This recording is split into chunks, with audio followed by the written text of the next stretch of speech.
African buffaloes display voting behavior. Really? Individuals register their travel preferences by standing up, looking in one direction, and then lying back down. Interesting. And only the female adults vote on where the herd is going to go. So then they just never make a decision to go anywhere.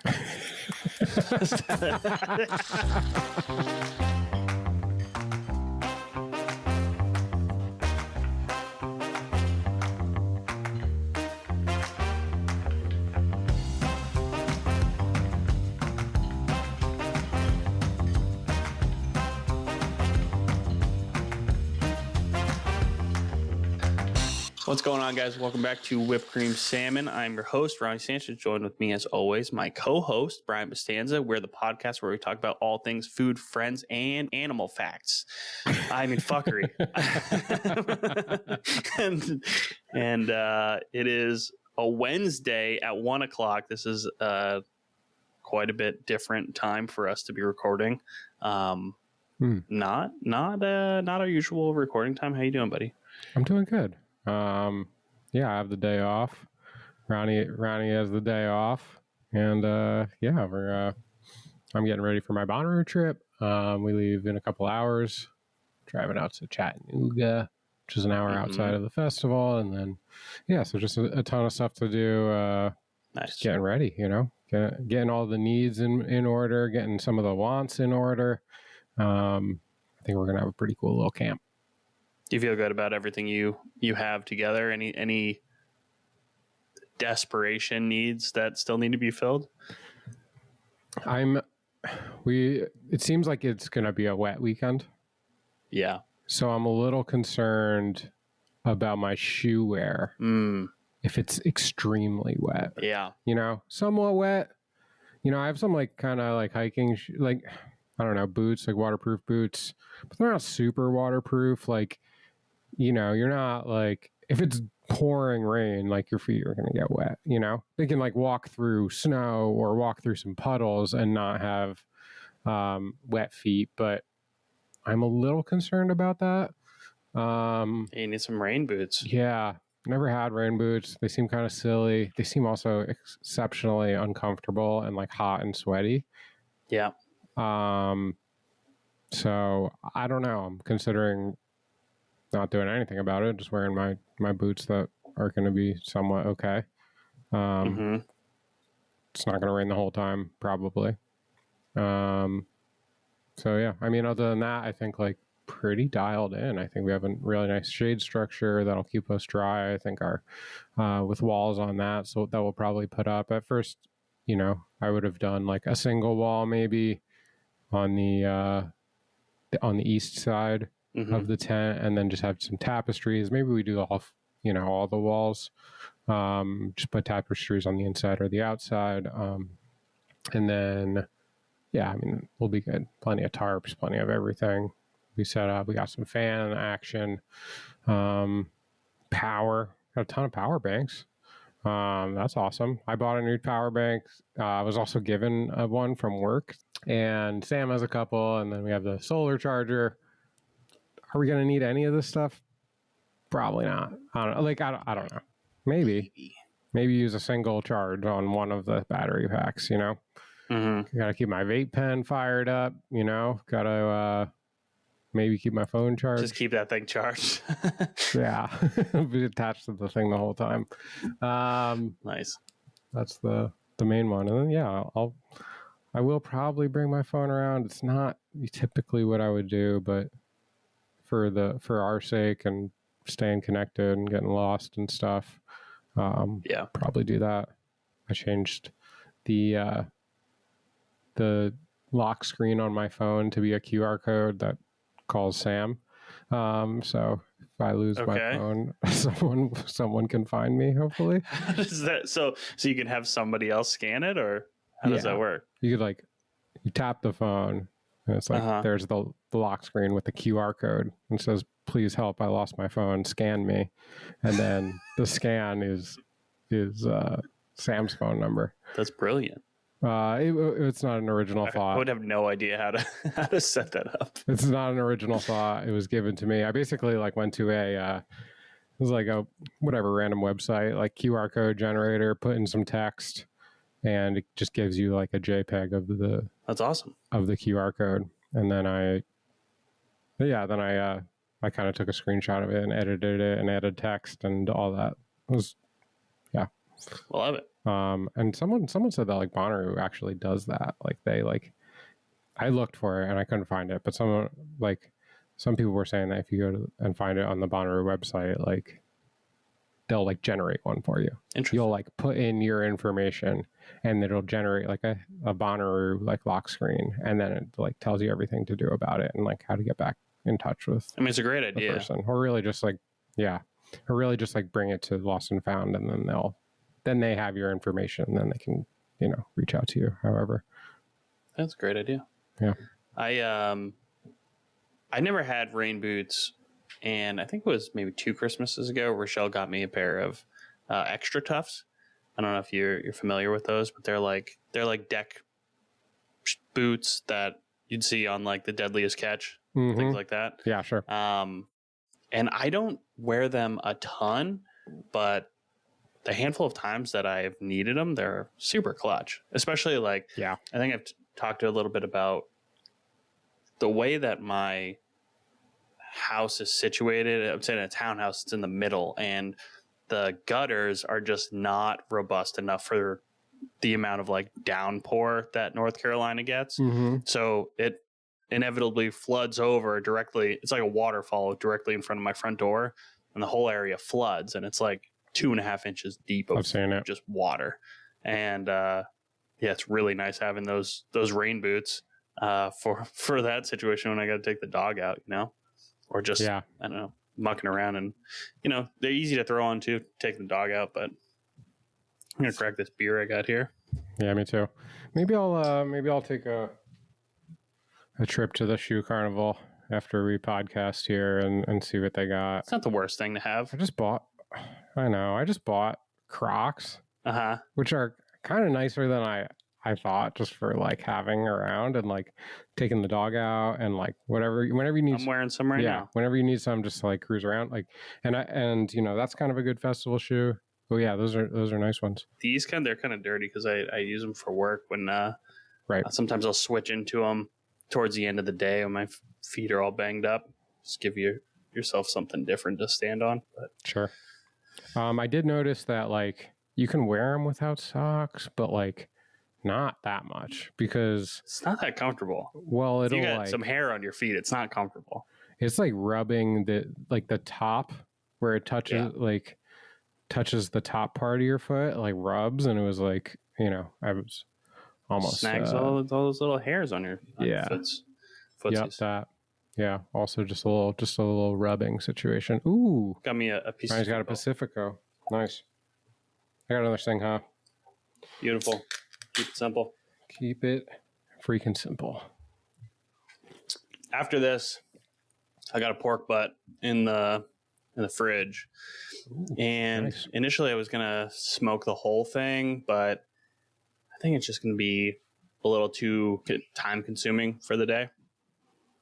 So I'm going to break it down, and I'm going to do kind of like smoked carnitas.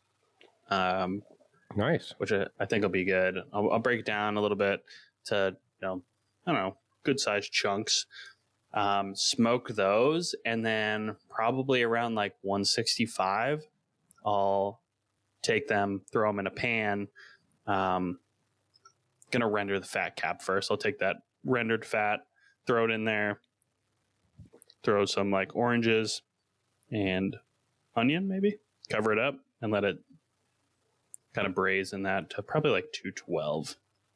Cool. Like, you put it back in the smoker? Yeah. I mean, it's obviously at that point, it's not getting any more smoke flavor once it's covered, but just let the residual heat in there carry it.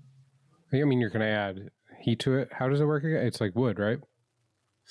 Yeah. So you just use like charcoal briquettes as your heat source, and then wood chunks for the smoke. Right.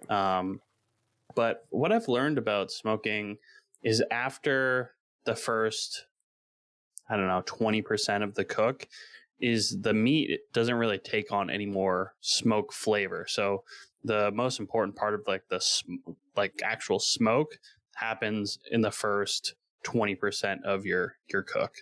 And then after that, like once that bark is kind of formed and, that smoke ring has formed, the smoke isn't really going to penetrate in the meat any further. And if you like continue smoking it like super hard, it can just become really bitter.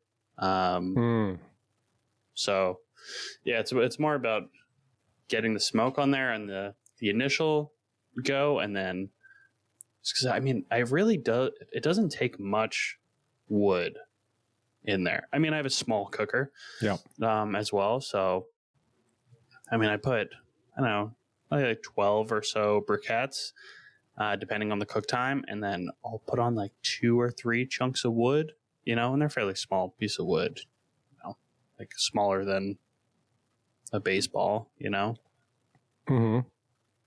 Even that I think would be kind of large. I also got a new toy this week. Yeah, let's talk about it. I got a pizza oven. I got a Gosney rock box. Fucking You're balling, dude. I know. Dude, you got all the dopest kit lately. Well, you went up me last week, so then I got that. I keeping up with the Joneses, How was it a competition? No, you got something cool, and I'm like, I need something cool now. I'm like the kid on the. It's like you get the kid, you go to like somebody else's birthday party, and they get toys, and then you're like, why didn't I get anything? Yeah, I'm with you. Like, I want cool stuff too. You also have gotten a Conroe grill. Yeah, more recently than that. I did 2-part mine, so I got the 3-burner and then the wok, so that was probably a big tease for you. You're just like, big tease. Now he's getting a bunch of stuff. And I had a 2-burner stuff, and we went and got a 3. Yeah, which was rude of me. So rude. Yeah. Now, last night I was looking on their website at their 3 burners. No, I'm just kidding. You see that they have the pizza oven attachment for that? I have seen that one. Yeah, I am curious how that works. Right. You basically throw it on top of one of the burners, and it has I don't know what it is. I mean, brick. Has like the stone. Bottom. Yeah. I think it would work. I just don't think you'd get the like flame to like roll over the top of the pizza, which I think is really important. Like when you look at like any of those like Neapolitan like dome pizzas, they're shaped as a dome, so the flames like come and roll over the top. Yeah, and that's how you get that nice crispy on the top. But I mean, for what it is, maybe it's great. I don't know. I got really excited about. I had my eyes on that pizza attachment for quite a while, and then I got the grill attachment, and I was like, well, the grill attachment kind of sucks. Yeah, and so I was like, well, maybe the other parts suck too. For sure, it's a little like you're trying to square peg round hole the situation. Yeah. This one piece is not going to be good for every type of cooking that you want to do. I had the same experience, and I will continue to use the grill attachment, and I'll continue to use the flat top thing. But like, yeah, maybe the flat top is comparable to an actual flat top actually, but like the grill is not really comparable to an actual grill, and I'm sure that the pizza oven is not comparable to an actual pizza oven. And there's other pieces that they have that are attachments too. Because you don't get any kind of like actual flame on the food with the grill top attachment. Because it's really just like a cast iron pan with exactly the, it's a grill pan. Yeah. Which can be actually like really nice. Like we at Ciro's we did a grilled tuna dish, and it was a big thick cut like tuna steak. Sure. And we did cross hatches on the grill pan. That station came off, or that dish came off of the saute station, and made beautiful cross hatches, right? Like if you, not all of them are created equal, but if you get a grill pan with like the nice, like thin, or sharp, quote unquote sharp, like kind of, what do you call those? rungs. I don't know. Oh. Then you can make like rungs. You make like really nice cross hatches on there. It's nice and beautiful. The one I have is kind of has round ones, and it's not particularly pretty when the thing comes off. Yeah, the pizza oven that I got, they retail around like $400 to $500. So you can get them at like $400 new when they're on sale. And then, just everything and any attachment that you add to it is like another $150 or something. But I saw this one on Facebook Marketplace. It was priced down from $300 to $200, and then it said or best offer, and I offered him $150, and we settled at $175. So I was stoked. It's great. I mean, it's what, $400. I looked them up. They look like $400 plus. Yeah, those things. And it has the gas or wood fire attachment, and the wood fire attachment has never been used, which it may never get used because it seems like it's kind of a pain in the ass to get that thing going. Oh, really? It's just a little bit. It's like a container. Yeah. With holes in it. Yeah. And you put the wood in there? Only wood? Yeah. I'm sorry? Just wood? Or do you also like have to heat source that with some briquettes or something? No, just wood. But it's like a fairly small container, and like, so if you're not familiar with like heating a pizza oven, you really need to get that thing going for like a while. They'll advertise like, oh, it heats up in like 15 minutes, but like really to get that stone heated all the way through, to get the dome heated all the way through, you really got to let it go for like at least an hour. And like commercial pizza ovens, some of them need like 24 hours to really become hot. And then once they're hot, like the next day but if you've ever worked at a pizza shop, or if you're not familiar, if you don't know, when you go into a pizza shop the next day, if you put your hand in that oven on that floor, it's still hot in there, and a lot of restaurants, they'll actually use their pizza ovens in the morning. They'll come in and they'll throw in like pans of whatever, because the oven is still at like 300 degrees the next day. And so they might pick up their sauces in there, or they'll pick up, whatever they got. They'll utilize that heat source. And then when they fire it up, it's like, they're bringing that thing back up to, close to 1,000 degrees. So, yeah. But yeah, this thing holds heat really well. It did. I bought some pre-made pizza doughs from Trader Joe's on the way home. Oh, cool. Which, they were fine. I did it because, to properly make pizza dough, you can do it in one day. Ideally, you want 3 days to properly ferment the dough. But I wanted to use that thing right away. Yeah, for sure. Yeah, I mean, you really want to do at least like a 24-hour like cold ferment on a pizza dough. There's a little, when you need like pizza dough on the fly, I've got the bonus tip of using beer. Yeah, because of the yeast in it, or it's really for the flavor. It's kind of like a supplement for that, like the flavor that you get from the cold ferment over time. Okay. Yeah, I mean, interesting.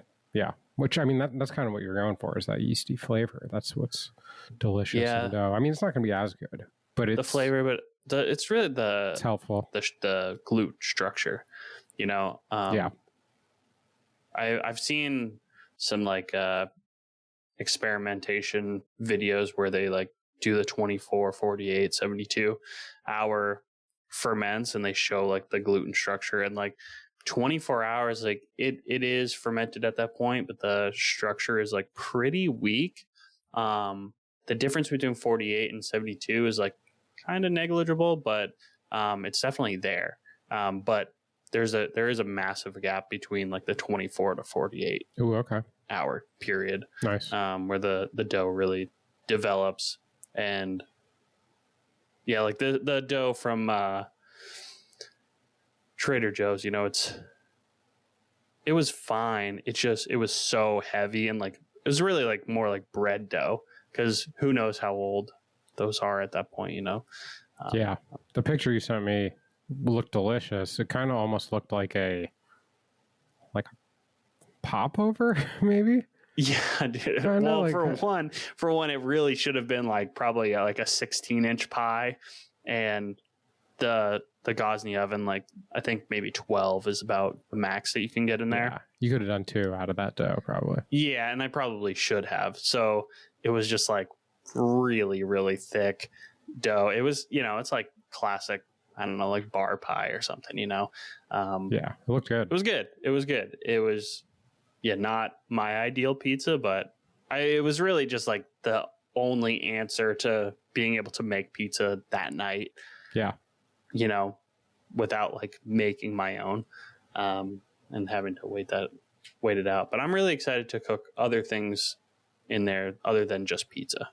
Oh yeah? Yeah. What's on your list? Well, I sent you that video. What's on your list of things that like will be significantly better in that compared to just in your regular oven? Well, I mean, your oven just can't even come close in terms of the heat. Yeah. But the Gosney oven, it does a really good job of having that like broiler effect with the flame rolling over the top of the food. So I've seen people cook steaks in there. I sent you the video of Maddie Matheson did a video where he cooked clams in there. Just throws clams into a dry, screaming hot pan, throws it in the oven. Like within 30 seconds, they all pop open, release like all that juice. And then he finishes them with like a nuc cham, which is like what is it, Thai or Vietnamese? I'm not even sure.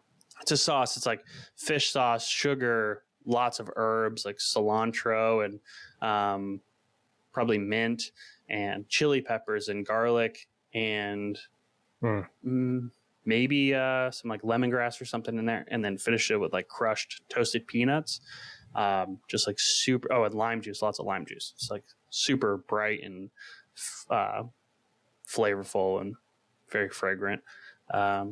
So I definitely want to try that out. I don't know. I mean, we can do all kinds of stuff like roasted chicken and vegetables in there. You can, I think keeping the heat low is going to be a challenge in that thing. I think you really want something, if you're cooking in there, you want it to be done within 5 to 10 minutes max.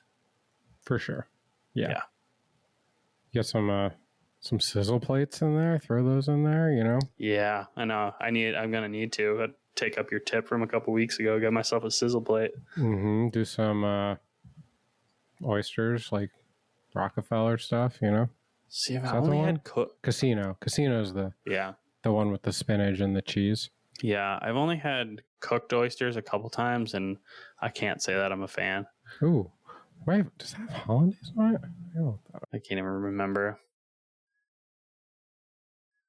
I'm not sure the difference between the Rockefeller and the Casino. Casino, bacon, shallots, celery, bell pepper, lemon, Worcestershire, cayenne. No, I thought sometimes there's like a sauce on there. I feel like you do that with like, I don't know if there's some hollandaise on that shit. Broil it up. Just a little splash. You definitely try. Hollandaise doesn't really splash. Actually, I did watch a video where they took essentially pizza dough, but did it like really long, and you made like a quick bread. Just kind of like folded that in half and did like I can't remember I don't know if it was like a Philly cheesesteak or something, some kind of like filling in there, but cooked the bread, just like quick bread in the pizza oven. It looked really good. I've seen this Italian dude on Instagram a lot. I'll try to find a video for you and send it your way. But I know who he is. You do? He makes these I know the guy. super, super high hydration dough. Mm-hmm. And then he like kind of makes this like bread and then cuts it in half, like open face, and then fills it with like a pocket style. Well, all the way. He kind of like opens the whole thing open, like, and then puts like a bunch of shit inside, like different like Italian cold cuts and cheeses and figs or whatever, like really dope, and then closes it up, puts it back in the pizza oven, and it looks really, really bomb. Yeah, that sounds awesome. Dude, you could do like your like non-game could be crazy in that thing, right? Mm-hmm. Like, that's as close to a tandoori oven as you're gonna get. For sure. Yeah. Yeah, I'm excited. We can do all kinds of stuff in there. I'll have to write up a list of different things we can make in there for Boys Week. Hell yeah. We're going to be out there every day crushing Pacificos and lounging. Yeah. What's interesting, I didn't realize the outer dome of that thing is like silicone. It's all like a thick like rubber you touch silicone on the outside. Yeah. Super weird. It also like attracts dirt and debris on there like no other because of that. So it's just like on one hand it's cool, and the other is like, why didn't we just make this some kind of, I don't know, ceramic or something material on the outside? But yeah, kind of maybe it's cheaper that way. Anyway, I'm really excited about it. Yeah, I'm excited for you. I'm excited for me, honestly. I'm excited for you too.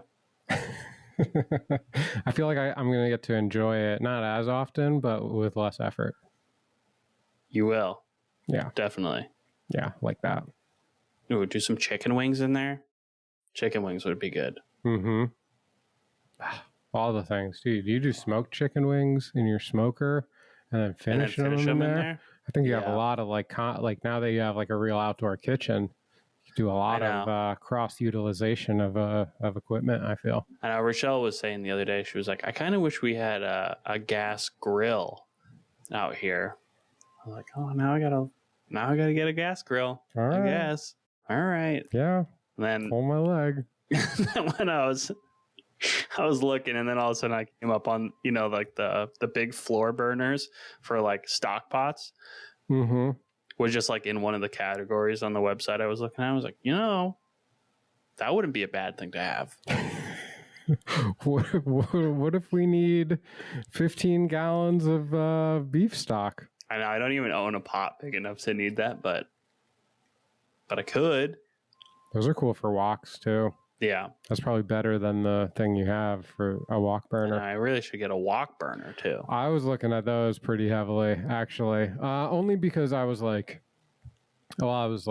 got the burner, and then I was shopping for woks, and then I was like, well, like, what do I need for all this? Mm-hmm. And you get pretty quickly redirected over to like videos of people showing off these wok burners, where like, and for people who don't know, those are like, they're kind of one use pieces of equipment where the round bottom wok sits in perfectly into this like cup, and then the heat source is right there on the heat, whereas like even mine, like it still is very hot, but like it's still like probably like 3 or 4 inches away from the grate, and then I have to put the ring on top of the grate to keep it from, because it's round, to keep it from rolling around. So that makes it sit a little bit higher, as opposed to like getting the flame to come up the sides of the wok, which is really what you want for like high-end wok cooking. Also, the burners on a wok burner are like blow torches.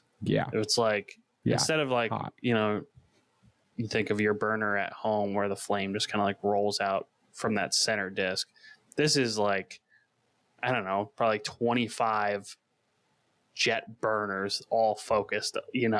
It's really intense heat. Yeah. It's meant to be able to cook very hot, very fast.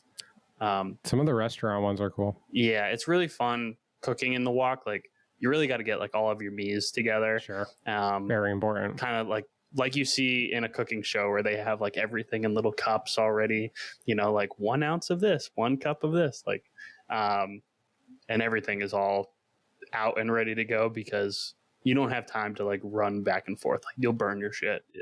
And it just immediately. Yeah. It won't be good. You got to keep it moving all the time. Yeah, normally like you're in the house, you're making a sauce, it's on medium heat, throw the garlic in, you're waiting, 15 to 30 seconds. Here, throw the garlic in, and then you need to throw whatever the next thing is in immediately after that, because it's cooked already. You gotta crack your egg in there, like whatever you're doing, it's gotta go ASAP. So ASAP, yeah. It's really fun. When you have everything dialed in your kit, it's really fun. Mm-hmm. Yeah. It is super fast and awesome. We love woks. Yeah, we do. And other pieces of kit too. And all kinds of other pieces of kit. Love that for us. I haven't really been cooking anything. No. Since we spoke last. We just spoke about this the other day. 2 days ago. I'm like cleaning out the kitchen, to be honest, in a way that like seems like we're going to be leaving for a month, and we're not. We'll be back, and probably the food that's in there will be fine. But like that's what it feels like in the house right now. You know, I had a wrap with a single egg, and I had 2 pieces of cheese left, so that was my breakfast.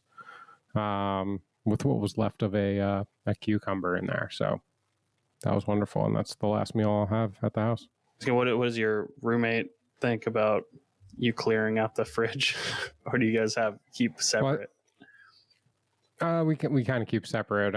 Yeah, we definitely keep separate. You know, she has like the whole side of the fridge for herself. A lot of times I'm sneaking over onto her side though, because we just have like way more stuff going on. Yeah. Yeah, just because like the nature of like prepping ahead sometimes, and she also like works restaurant stuff and like doesn't have as much like stuff to cook at the house, so Sure. she'll have some stuff in there, but not as much as I have. Plus, like we have like rice for the dog in there, and like a bunch of sauces and stuff, and she doesn't really have as much stuff in that realm. So she's probably relieved and stoked for Girls Weekend. Girls Week. Mm-hmm. She's staying with Emmy? Yeah. I mean, yeah, Emmy's staying. We also have someone, Paige. Shout out Paige. She's awesome. She loves Emma. Cool. Oh, yeah. Yeah. It's good to She'll like send us pictures of her, like of them like spooning together on the carpet. And I'm like, I love spooning with her on the carpet too. Yeah, we have a really great dog sitter. Like same girl that watched her when we went to Thailand, and then when we went to Japan. God, it makes such a big difference to have somebody that you trust and like feel really good about watching them, and you feel like it's not a burden for them. Like they actually enjoy watching your animal. Yeah, for sure. We gave Stevie a bath yesterday. I don't know if it's just like her getting older, but she's always shedded, obviously. But as she's gotten older, the shedding is just so heavy. Yeah, same. And it lasts for a fucking long time. So we've done it in the past. It's been a while since she's had a bath. But I bought some this like de-shedding shampoo and conditioner that we've used in the past. It works really, really well. We washed her in the backyard yesterday. And our backyard doesn't get like a ton of sun. And yesterday was just like a cloudy day, and so the patio just stayed wet, and her hair was just like embedded into the concrete all day yesterday. And this morning I was able to like sweep it up, but I was trying to get it cleaned up yesterday. I was like, I just have to let this dry, and I'm looking at the forecast, and it's like rain every single day. It was like, this hair is never gonna get out of here. But can you like hose it off? It's just like, because it's just like rough concrete, so the hair is just like matted onto the concrete. I was out there with like a leaf blower, and I was with a broom like trying to sweep it, and I was like sweeping the excess water, but the hair was just like glued underneath. It's like, oh, this is a bad look. Yeah, deck brush out there. Something. Yeah, you need some, I don't know, interns. I need some sun. I needed to dry off. But no, I got most of it up. But the amount of hair that comes off her is just really impressive. Yeah, if you didn't get rid of so much, then you wouldn't have to make so much. You know. True. It's food for thought for the animals. Food for thought. Speaking of animals. It's a whipped cream salmon animal tip for people that don't know much about animals but want to know more about animals. It's my favorite segment. Fuck yeah. I got an interesting one, Ronnie. Yeah, what is it? I got a very democratic animal tip for you. Okay. Or animal fact.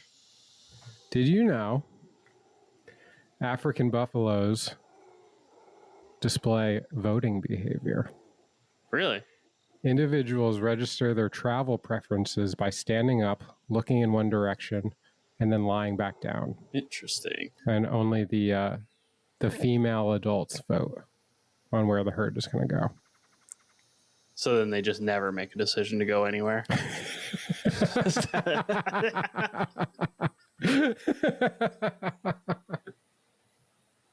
Got him.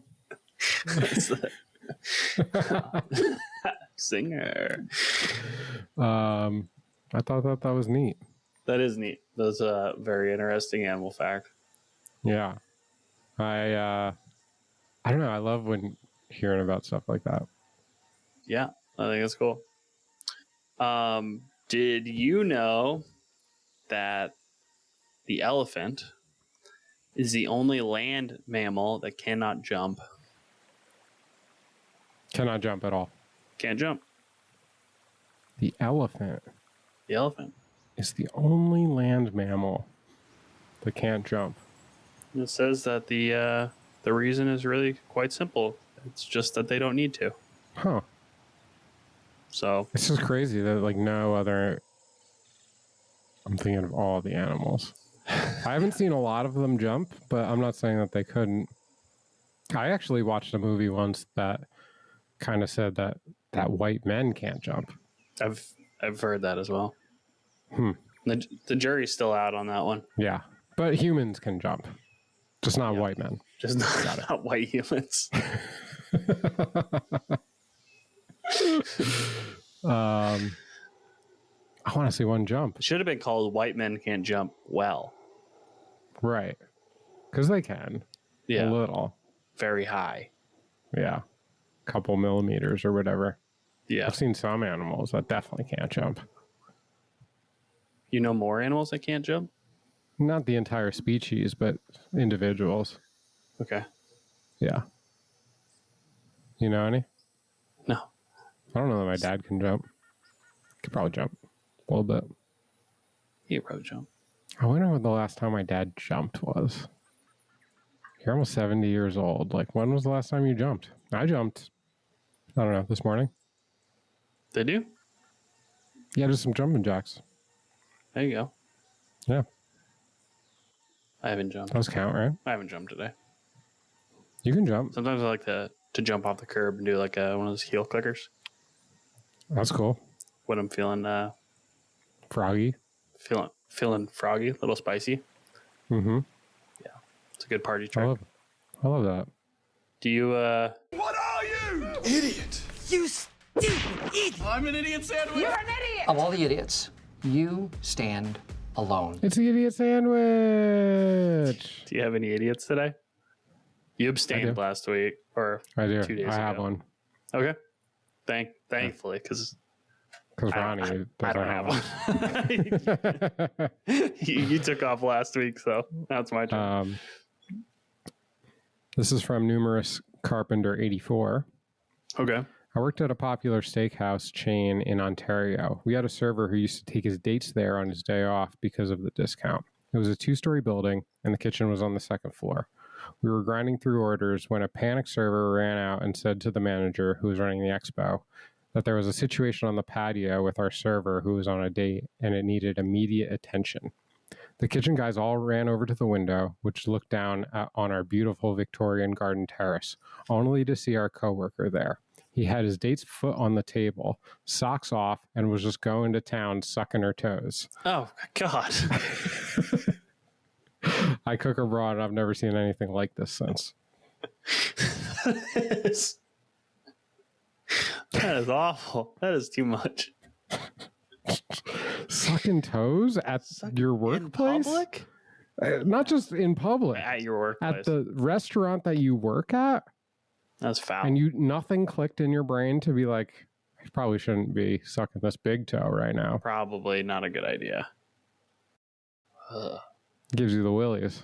I didn't mean to upset you. Yeah, I'm not a big toe sucker to begin with. Not something I really partake in, but in your workplace. Shocking. Mm. Idiot Sandwich doesn't go to Numerous Carpenter. He's just the reporter on duty. But whoever this gentleman was, The toe sucker. I hope you got fired. Yeah, toe sucker. I hope you got fired.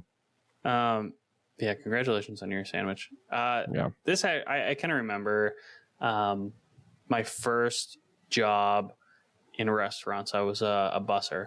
I've talked a little bit about it on this pod, but I was on the patio and I was like walking towards a table, and it was like probably like, I don't know, breakfast, brunch time.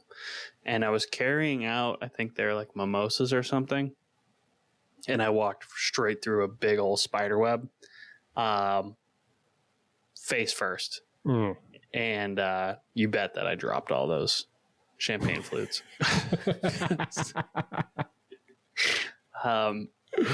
Just startled. For anybody that was watching me inside, looking out to the patio, I'm sure they had a good laugh. So They probably didn't see that's the thing. Like when you walk, a lot of times when you walk into a spider web, the people around you don't know that it happened because it's not really visible. yeah, they just see you freaking out. Yeah. Yeah. It's quite the look. Mm-hmm. Yeah. And then it's the worst because you're like, okay, I hit the spider web. Where's the spider? Mm-hmm. In your pants, probably. Could be. Never know. Don't get bit. Don't get bit. Or get bit and turn into Spider-Man. That seems like a cool job. Yeah. I mean, if I were to make a career move now, you know, You'd become Spider-Man? it's on the list of possibilities, you know. Yeah. I don't know how the pay is. Spider-Man is pretty cool. I think being a race car driver would be pretty awesome. Yeah. Seems It's like a lot really of fun. hot. So is being in the kitchen. That's true. And you get to sit the whole time. It was faster. Way faster. Way faster. Way cooler. Yeah. Die more often, probably. I don't know. I bet you more cooks die of cook-related injuries. Maybe not on the work site, but like as a result of being a cook and the toll it takes on your body and mental health than race car drivers do. By percentage? For sure. Huh. All right. I mean, I would venture to guess that cooks get injured more often. Yeah, that too. I mean, there's a high chance of you getting burned or cutting your finger. Mm-hmm. I don't know how, if you don't crash your vehicle, if you're going to get hurt. I don't know. Seems like comparing oranges with apples, to be honest, Ronnie. But it was my comparison. Okay. I'm going to take full responsibility for that. On that note, it is time for the Whipped Cream Salmon School for Cooks That Don't Cook Good. How do you do it? Let me hit you with some knowledge. This is the moment we've all been waiting for. Woo! Woo! I might have said both these tips already, so I'm going to say 2 tips. Okay. And maybe one of them hasn't been said, but the other one. Maybe they both haven't been said, and you're just getting a double tip from your boy. You know, that'd be cool. Okay. My first one is always weigh your ingredients when baking and buy a kitchen scale. Yeah. They are super cheap. They're not only good for baking, but particularly important for baking. If you're doing 3 cups of flour, it's going to weigh, could possibly be 3 different amounts of flour. If you're doing 500 grams of flour, that's always 500 grams of flour. So, Yeah. it's a good move. And my other go ahead. Sorry, I was just going to say on to that. Write your recipes out in gram. Yeah. So much more accurate. Mm-hmm. You know, we've talked a lot about like salt on this. Like 5 grams of salt is going to be wildly different depending on the type of salt you're using. Sure. 100%. And it's great now that Ronnie knows how to use the tear button. Yeah. That's an important part of using a kitchen scale. So I'm proud of you in that sense. Thank you. My other tip is just to always wait till the end to add herbs to your dish. There's some exceptions to that. Maybe, I made like like a sauce or like a lamb demi, and then you wind up steeping some rosemary in there for maybe a period of time. Or there's things that can go in a sachet cheesecloth with some herbs and spices and go in for, a stock or something. But for the most part, especially for anything delicate kind of herbs, really just, 15 seconds before that thing gets served, that's when you're adding herbs to that dish. Otherwise, they're going to get brown, and there's just no benefit for them being in there for longer. And they taste the best, look the best when they're just added right at the end.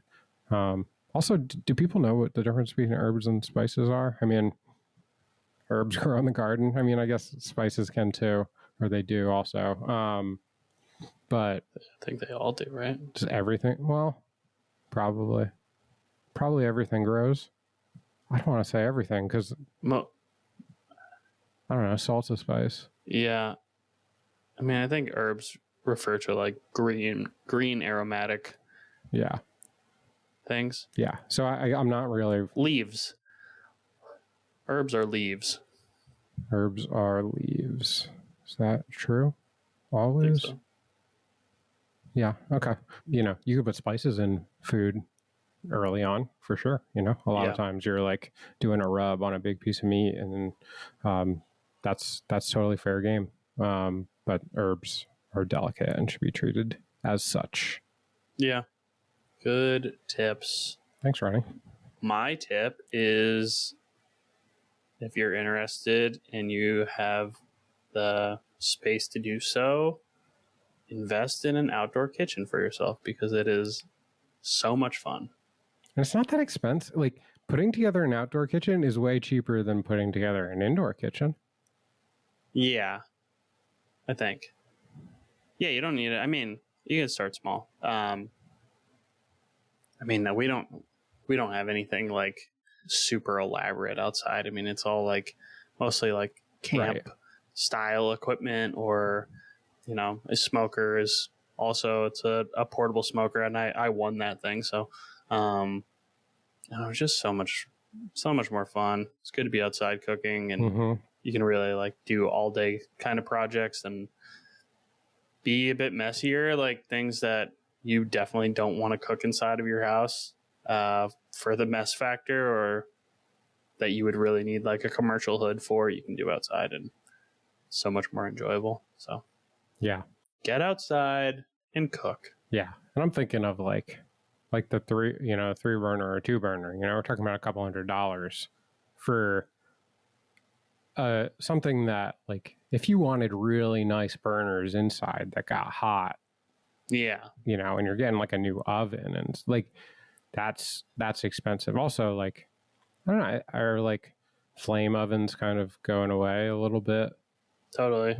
Or cooktops, I mean. I think like you'll see much more of like the induction style, or not necessarily induction, but that kind of flat style. Yeah. You can cook so much hotter outside. We love hot. Hot is hot. Hot is hot. That's all we got for you. Brian's going away. Have a wonderful time. I'm coming back. Is this episode 50? This is episode 50. 50, okay. Let's go. 2 more to hit our 1 year episode. We gotta maybe brainstorm that one a little bit, think about what we want to do something fun. We have a Michelin starred guest in the works. Let's go. Excited to talk to him. Stoked. Yeah, Brian and I worked with him years ago when he was just a lonely little scoop and serve boy at the Arc. He was on the hot dog station or something. Longtime friend, so really excited to have him on, talk to him. Anything else? Stay creamy. Stay creamy, y'all. Bye. Bye.